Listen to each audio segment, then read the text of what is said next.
Welcome to BH harvest and life channel అండి. ఇదిగో మీకు ఈరోజు చూపిస్తున్నటువంటి మా గార్డెన్లో ఉన్నటువంటి ప్లాంట్ పేరు బ్లాక్ గోవా అండి, లేకపోతే బీట్రూట్ గోవా అని కూడా అంటారు. ఇది నాటు వెరైటీనే, హైబ్రిడ్ వెరైటీ కాదు. ఈరోజు మీకోసం ఒక 3 బ్లాక్ గోవాలు కట్ చేసి మరి లోపల ఎలాగుంటుందో, దాని టేస్ట్ ఎలాగుంటుందో మరి మీకు చూపిస్తానండి. అంటే మీకు ఈ విధంగా షేర్ చేసుకోవడం నాకు చాలా ఇష్టంగా ఉంటుంది. మా గార్డెన్లో ఫ్రూట్స్ కానీ ఫ్లవర్స్ కానీ. ఇదో మొత్తానికైతే 3 బీట్రూట్ గోవా లేదా బ్లాక్ గోవాల్ని కోసామన్నమాట.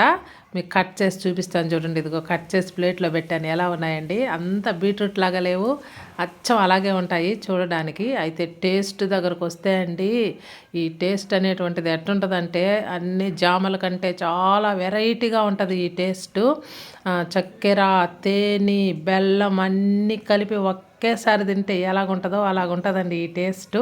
మరి ఖచ్చితంగా ఈ ఫ్రూట్ని ట్రై చేయండి మీరు. ఈ రోజుకి ఇంతేనండి వీడియో. Bye bye.